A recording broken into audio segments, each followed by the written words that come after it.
welcome back to Rachel's Delicious Dishes. Today we are making some French toast.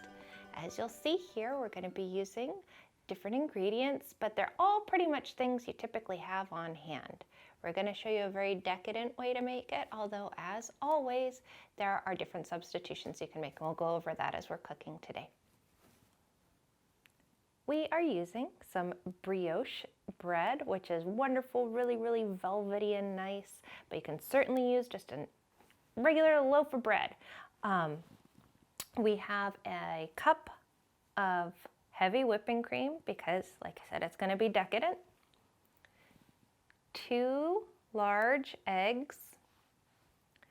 Here we've got a mixture of a tablespoon of sugar, a half a teaspoon of cinnamon, and just a pinch, so like not even an 1/8 of a teaspoon of nutmeg. A little bit goes a long way with the nutmeg.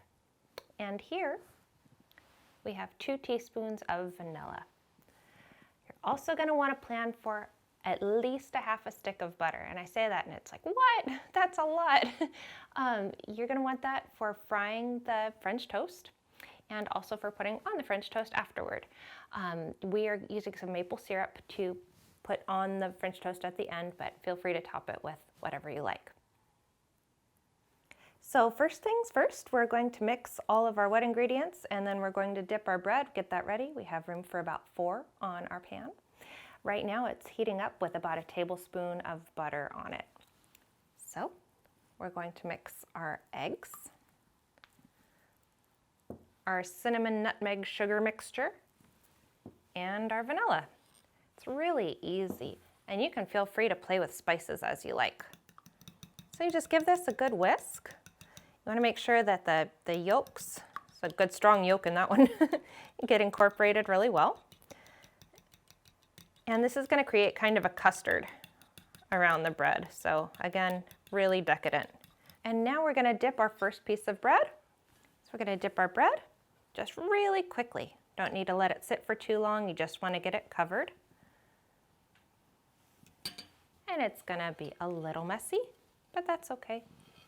Good things usually are. We have room for 4 of these on our pan, so I'm just going to dip the 4 of them right now.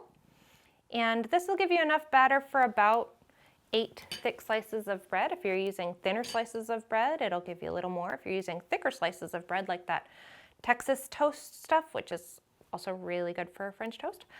So now we're going to put our bread on the pan on the stove. The pan's been heating up for a few minutes now with some butter on it, so it's nice and melty. And we'll just get that set up here. We have room for about 4 of them.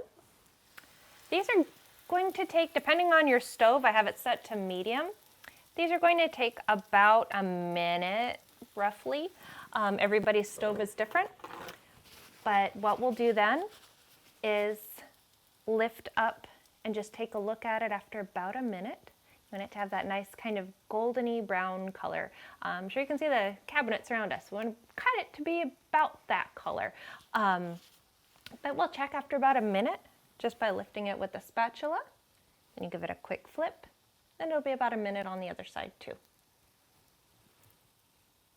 There we go. That's our way to French toast decadence. We'll put all of these on a plate.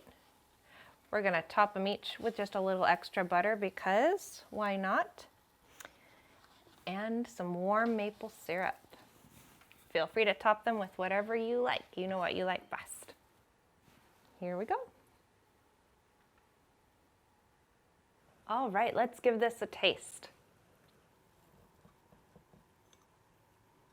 So we see it's really soft and buttery.